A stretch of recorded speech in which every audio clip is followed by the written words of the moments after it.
Well, welcome everybody to Ignite Humanity Live. I'm your host, Lady JB Owen, and I'm a pleasure to be here today. We're talking about igniting humanity on this terrific Tuesday, all about awakening and waking up to new ideas. That's right, new ideas for you to implement into your life that will propel you forward and make you feel more inspired to ignite others. The truth is, it is an inside job. We start with ourselves, we work on ourselves the best we can, and that allows us to emanate and radiate to the people around us, igniting their lives in wonderful and unique ways. And we love to talk about things that maybe you haven't heard before, ideas that are maybe new to you, and suggestions. Well, maybe you've heard them before, but you need to hear them one more time to really ignite a spark in you that makes you want to do things differently so that you in turn can help the lives of others and just do something. Well, folks, we really have to be thinking about, how can we ignite humanity? How can we make this world the best place possible? And it's by coming together and hearing unique stories of how people have decided to spark their life. Something's happened to them, something has unfolded, something has taken place in their lives. And instead of being the victim of that situation, they decide to become the hero. And in being the hero of their own lives, they do make it possible for others to do the same. And coming to you all the way from New York, our guest today is going to share exactly that. All right, Davidson is the CEO of Daring Hearts, a personal development company aimed to help high achievers conquer imposter syndrome through an advanced 15-week transformative program designed to help us turn our biggest weakness into our biggest strengths. Davidson is a visionary mentor guiding individuals through their journey of self-improvement and career advancement. His holistic approach to coaching encompasses both personal and professional realms, aiding his mentees in offering their barriers and achieving their full potential, overcoming their barriers. That's right. Let's overcome our barriers right now and welcome him to the show. Hey, thank you for the opportunity. I really appreciate this. That was a wonderful introduction, and I just love what you're about, and I'm excited to be able to share vulnerably, hopefully, and hopes to inspire other people to take some steps on their healing process, their healing I journey. love that you say that right out of the gate. It's so wonderful because that is really why we do this show. We want to help people take steps forward. And I agree with you. Many of us have to go through a healing process before we feel willing to charge forward. Tell me a little bit about what Daring Hearts does and how, and I love that name, by the way. I actually I was somewhere in the summer called Hearts Content. And when I heard Daring Hearts, I thought of Hearts Content. And it just made me feel like we do need to live by the heart. But tell us a little bit about Daring Hearts. What can Yeah, people take from that? yeah. So I would say I'm a bit sensitive. I was always like very sensitive as a child, and still today, right? And I'm an ENFP, which for people who don't know, we're the campaigners in the Myers-Briggs type assessor. So we wear our heart on our sleeves, and we Mm-hmm. like to have fun. And I think just working for a lot of these huge corporations, I saw that we weren't able to show up fully authentic, and that was what happened when I worked at a lot of these like, much larger tech companies. And I was like, you know what, like it'd be great to create a movement around just how to bring people's full self, and that's from me going through my own healing journey. But I'm not sure why it is, but I tend to attract a lot of wanderers, like lost souls who are either like been adopted, or people that are biracial or bisexual or just have different identities. So I've Mm-hmm. been fortunate enough to have adopted all these people, and it's been quite a journey. So excited to share more Thank about that you. during this call. And it does take a bit of daring heart to decide to put yourself out there and maybe be a little bit different. But at the same time, I agree with you. There's lots of situations where people go to work and they end up not feeling like themselves, or people don't really know who they are. It's interesting. You could work with beside somebody for years, but you don't know their last name, or you don't know their hobby. You don't know where Mm, they live. You don't know if they're married. Like, you don't really know mm, anything about them, and it can be very isolating, and I'm sure it can be very lonely. Are there some tools and strategies that you have that people can be a little bit more daring or mm. more vulnerable? Yeah, I do think we unconsciously like project a lot of our stuff onto other people. So I do think it does help to. in my framework, there's usually a moment that has happened in our childhood, one that has happened during the teenage years, and one that has happened in our adulthood Mhm. that's unconsciously running the show. So once we heal those three moments and we're able to have clarity, then we won't be projecting our stuff, our insecurities onto other people. So it does start with being introspective and taking a look and first identifying what those moments are, and then also realize, are we overcompensating for what we perceive we didn't have growing up as well, right? And once we go through that, we're able to be more fully self-expressed instead of letting the unconscious run the show. And are these like moments, for example, if you were to do a self retrospection, like when I was little, I remember XYZ happened, and then I always thought this about myself. And when I was a Mm, teenager, somebody said this, and then is it those sorts of things where you adopt somebody else's perception of you? mm. Exactly. You're spot on, right? It's there's the three most traumatic memories that you could possibly think of in your life, and then I assert that there's going to be some variation of that trigger that ultimately will we're going to respond unconsciously to it, and we're going to be defensive. So yes, it's figuring out what those three moments are, and then healing it, and then realizing that, oh, actually, this is not what they meant. This is just how I perceived it, and then be able to rewire our brain to be able to have a more empowering context over those three specific incidents. I love that you say that because I call those ignite moments. And I've been so blessed to publish multiple hundreds of authors talking about their ignite moments. They have something that Mhm. happened in their life, a certain event. They assigned a meaning to it. They've lived their life according to that meaning. Potentially, that meaning has doused some of their fire or made them feel less than or held them back in some way until they revisit that experience, look at it with a different set of eyes, potentially an older set of eyes, a new input, new information, and they actually reassign a new meaning to that situation, and that allows a tremendous amount of healing. I help authors get that to that point through writing. Are there some other ways that people can sort of rewrite new meanings to old past experiences? Mm. Yeah, I learned this from Tony Robbins. He calls it like the six human needs. So Mhm. the six human needs, according to Tony Robbins, is connection, significance, adventure, or he calls it uncertainty, security, or he calls it certainty, contribution, and growth. So as long as we have six of those things in our lives, and if we're able to label them, first, what are we currently doing, and what do we want to be doing ultimately, right? So let's say most of our life is, I need to make money, I need to chase and climb up the corporate ladder. So let's say security is actually the thing that I'm chasing the most, where I spend the most energy and time.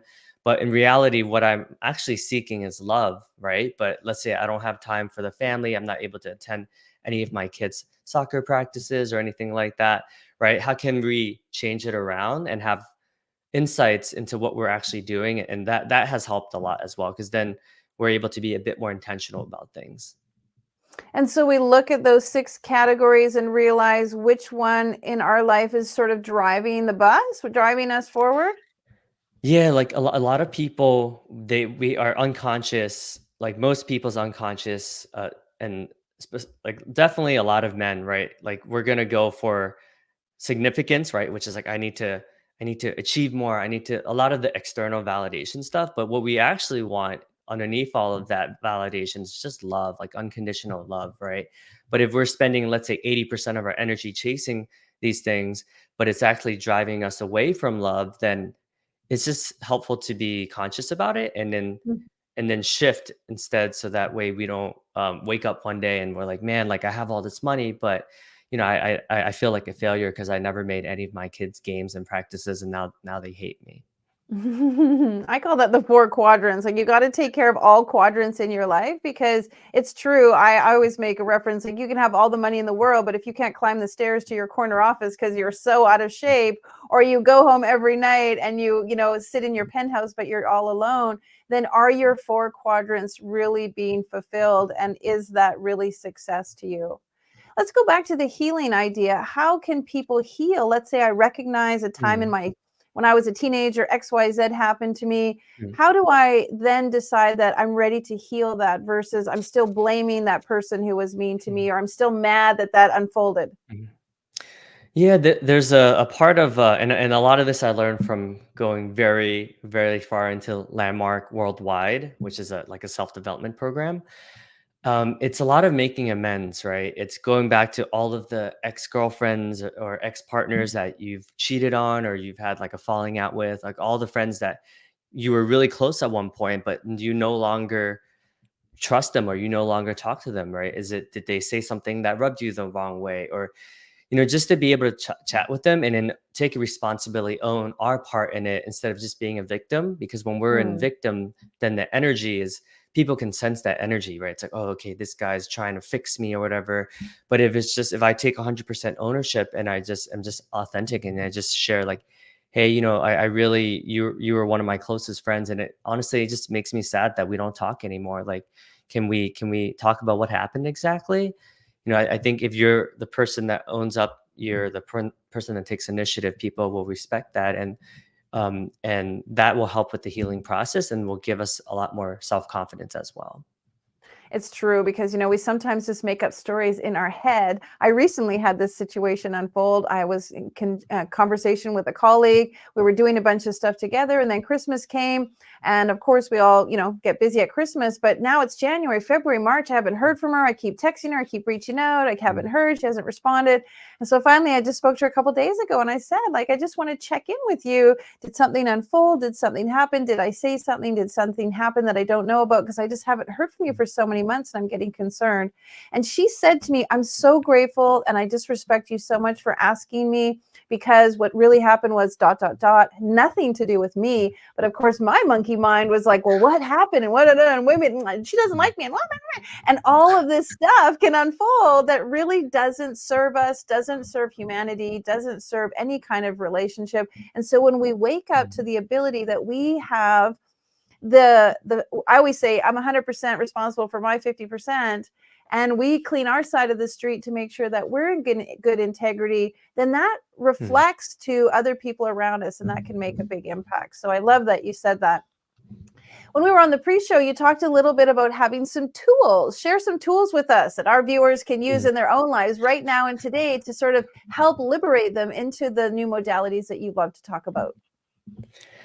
Yeah, one of my favorite tools is it seems very simple, but can be somewhat confronting to some people is just to be able to help find what your blind spots are. The first 30 people that come to mind, write them down in a notepad or any piece of paper, and you just give them a call, like a 5-minute call, and just say like, hey, I'm working on myself, and I'm curious, like, what do you think are my strengths and weaknesses? And just don't say anything and let people answer. And the reason why this is a very simple exercise, but it's so profound, is because a lot of the things that we take for granted that we're naturally really good at, we don't realize like this is our secret sauce, like this is our Mm. unfair advantage, right? Because we just do it and it just seems very natural to us. But when you have that many data points, you'll start to pick up on some trends and it will actually blow your mind. You'll be like, huh, I didn't realize that. Like that's not what I would think is something that's like my best qualities. And that exercise has been extremely helpful for me. And I do that once a year just so because I change as well, right? So it is interesting to see take take an inventory, like an audit, like once a year just Mm. to see how things have shifted. I did that a few years ago, probably about 7 years ago on Facebook. I said, hey, all Facebook friends, I'm doing some self-reflection. I'd love to know, like, what do you think I'm really good at? I didn't ask the part, what do you Mhm. think I'm not so good at? But I did ask, what do you think I'm good at? And it was really interesting what people said. I just took a lot of that for granted. And then you're right. I did see people repeating things, which I suddenly realized, like, you know what? That is part of my superpowers. That is something I'm really good at. That's what I should lean into and do more of that. And then when people did say, later, how could I be better at helping you? Then they shared with me some things that I could do better. And I didn't take it personal. I took it as a inspiration how I could do better. And that's a good point. I don't know if I'd have the courage to phone people, but I'm gonna say I love your suggestion because you're right. It's about being vulnerable. Imagine the connections that you could reestablish by reaching out to all those Mhm. people. and really sparking a sense of closeness and connection by hearing what they have to say. Well done. I love that. Tell me a little bit about what ignited all of this desire in you to do so much development. Hmm. Yeah, I just didn't have the most empowering narrative of myself. Like prior to doing all this healing work, I related to myself as a weak, insecure little boy who needed a lot of validation, like had a lot of people pleasing tendencies. And my story was I wasn't a good brother, boyfriend, son, employee, like just the worst things I wouldn't wish upon my worst enemies. And Mm-hmm. as I unpack different layers throughout the self development journey, I realized, and this is in conversation with them, right? And part of this journey is like we will be in communication and conversation with a lot of different people. And then I would ask them the questions, and they were like, "No, you were amazing. And what do you mean you won Employee of the Month?" And or Right. no, like, and then I just be like, "Oh, like why did I think I was a horrible employee?" So it just helped me realize like the reality was a lot different than what my Mm. mind made it to be. I think we all do that. We're not good enough. We didn't do it great enough. We didn't say the right thing. And we self analyze and we self critique. And you're right. We wouldn't do that to our best friend, our kids, or our partners. And yet we do it to ourselves. Is there some tools that you suggest how people can be more gracious to themselves and more supportive? Mm. Yeah, that's a really good one. This is also confronting as well, but um, this this is my one of my favorite exercises I do with my clients, and it's just writing your own eulogy, right? Mm, Like, it's like if the eulogy is a lot different than where we're currently focusing our energy and efforts, then sometimes it is a rude awakening for some people. mhm. And just that simple practice just helps people be able to like reprioritize, or it just validates like, hey, I'm on the right path as well, right? But just that simple act can be profound to some people that are on the hamster wheel and they're not 100% conscious with where they're spending their energy and their time and their resources. Mhm. I did that exercise about 15 years ago. My sister mentioned it to me, but what she said to me was, if you were at your funeral, what would the first 50 people say about you in Ooh. their eulogy to you? And if you were sitting in the church and or at your funeral and people were speaking about you, what would they Mhm. say about you? And I remember thinking like, wow, like I don't want people to say XYZ, or I don't want people to just remember me for this. And it really kind of snapped me into gear of what do I want to be known for and what do I want to be remembered for. And when I do my legacy training with people and coach my authors, I do talk about what do you want to be known for? What do you want to be remembered for? And that often, very interesting enough, will prompt a lot of people to get very introspective and shift Mm. their lives, because I want to be known as a good person, or I want to be known as someone who achieved something or accomplished something or helped or made a difference. And so it gets people on a good trajectory. Well, you I love mentioned that that. you have 5 things that you love to teach us. What are they? Yeah, so we did go over some of A few those. of them? Okay. There's one I called fight the 5 F's to freedom. So it's Okay. fight, flight, freeze, flow to freedom. So Tell us about many that. of us, many of us are. I, I I believe if we don't continue to heal ourselves, like we're just going to be in survival mode, and Right? we all have some element of that, right? Like I'm not gonna lie and say that we're never ever in survival mode, right?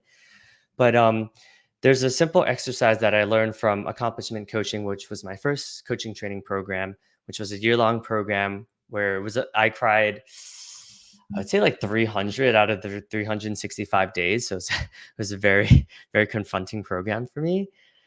And one of the exercises that I'll never forget is designed around figuring out so the simple exercise is you write 15 things that you're angry about and 15 things that make you sad, Mhm. and then we use levity and play to be able to name those survival mechanisms. So mine are called judgmental guru, optimistic orphan, and big hero no.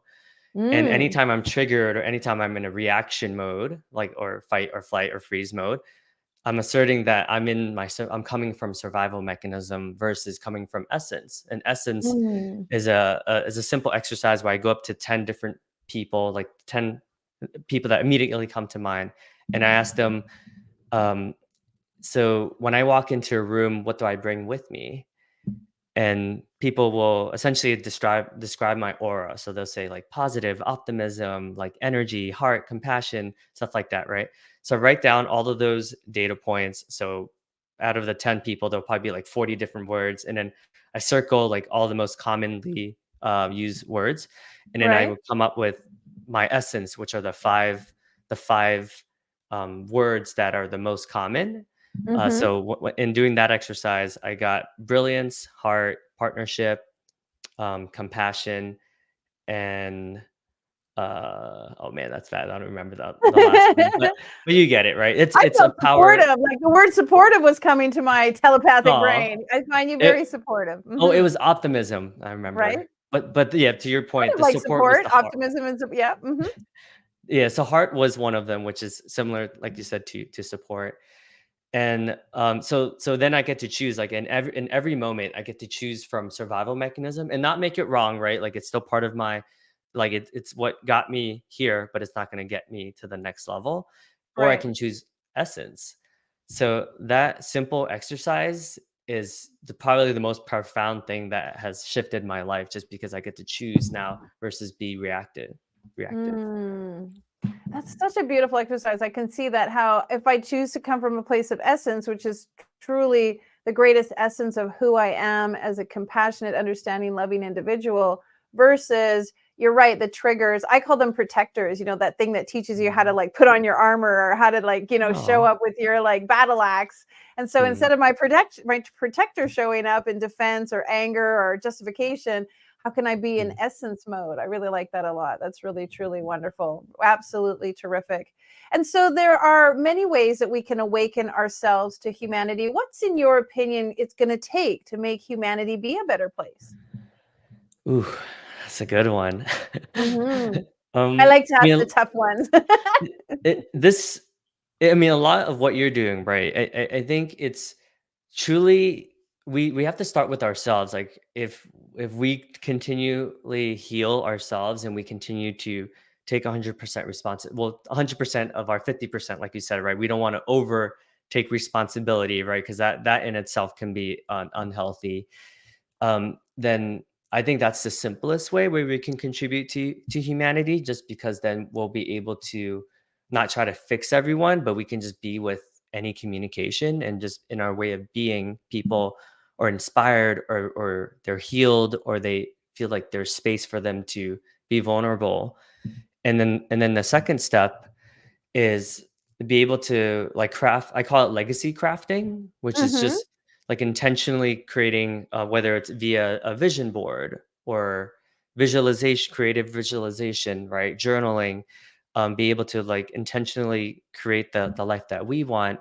And that does take introspection. That takes looking at, okay, what are my extrinsic motivations and what are my intrinsic motivations? But that does take a lot of a lot of reflection.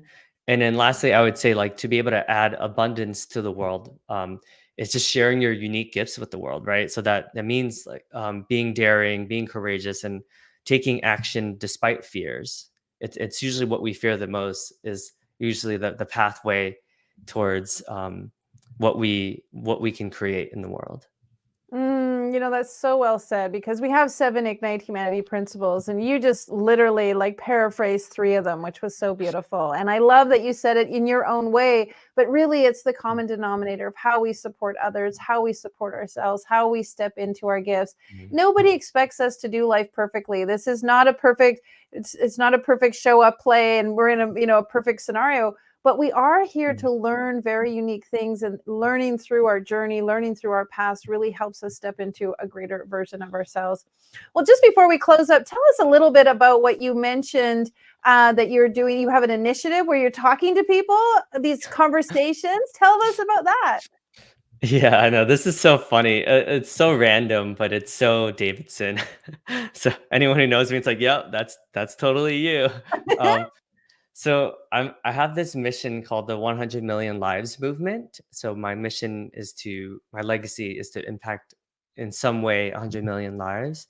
So one of the ways I'm doing that is I just go up to random people, 1,000. So far I've done roughly like 1,000 people, and I'll just ask them like really deep questions about their lives. And I live stream it, so it's a lot of fun because you never know who you're going to meet. And Right. it's just a way to just to show the diversity of the world, like not only thoughts, like opinions, and just to show the beauty of humanity. Yes. And then I crowdsource like some of the questions from a lot of the social media. So I'll be like, hey guys, like I'm in New York City today, gonna be walking this region or this area. Like, let me know what questions you want to know about people. And then so some people will ask like some of the like the best questions, like, do you have any regrets? Or what do you Mm. think the meaning of life is? Or what's your happiest moment? What's your saddest moment? Like all these really cool topics. And it's interesting to see how people, yeah, it's interesting just to see how Yeah. sometimes people respond to it. They're just like, huh, no one has ever Well, asked me this before. can I commission you to do a walk through New York and ask people like, what's it going to take to ignite humanity, or how do you think we should ignite Ooh, humanity? And will you film it, and then we'll have you come back on the show, and you can share your little videoette, and we can tag each other, and we can create this little message about like, what do yes. people think it's going to take to ignite humanity? Ooh, I just got chills. All right, Yeah. let's do it. I'm doing I it. would love it. Yes. All right, folks, if you want to know more about what Davidson is up to, please check out his website, see what he is doing, search out some of the things that he's up to, and see if there's a way that he can support and help you about stepping into your greatness and igniting humanity in your life. Thanks for being here so much. Blessings to you, and take care. Thank you. You got it. Well, folks, I hope that was interesting and exciting, because you know what? Igniting humanity is important. It's valuable. And it is a pondering question that many of us can ask ourselves. What is it going to take to ignite humanity? What do I have to do? How can I contribute? What would that look like? And it is a really powerful question that, again, when you start digging into the answers and unpacking it and unfolding it a little, you may see that you could be doing different in your life, so that the people around you could be doing different. And we all could be making a difference in humanity. Well, I hope you've enjoyed this show. Of course, if you'd like to see any of our episodes, check out what we're up to. Go to our website, ignitehumanity.life, and you can see how we're igniting humanity. We're doing a big book project. That's right. We are taking people's chapter stories. There's intricate, powerful ignite moment stories, and we're putting them in a compilation book of over 280 people. We're hoping to set a Guinness Book of World Records with the largest compilation book. And we want to talk about stories where people who have had an ignite moment and then they are igniting humanity. And of course, we are doing it also by building schools. That's right. We build schools in third world countries, and we love getting donations from people like yourselves, because one of the things that our schools use is recycled blocks pulled out of the landfills. And so every dollar donated helps buy those bricks that builds those schools, that helps ignite literacy. So if you're interested in helping us donate, every single dollar helps build our schools and make a big impact. And last but not least, if you'd like to come to our event in Las Vegas this May, we're doing an incredible event to ignite lives, ignite humanity, ignite possibilities, ignite your business, ignite your brand, ignite your book, and ignite those breakthroughs. And we're looking for fabulous people like yourselves to come to that event. It's a 2-day event with multiple speakers and multiple platforms, giving you everything you need to do to just really up level and step into that next version of yourself. Check out our website and see how you can ignite yourself. All right, blessings. We'll see you tomorrow. Have a great day. Now,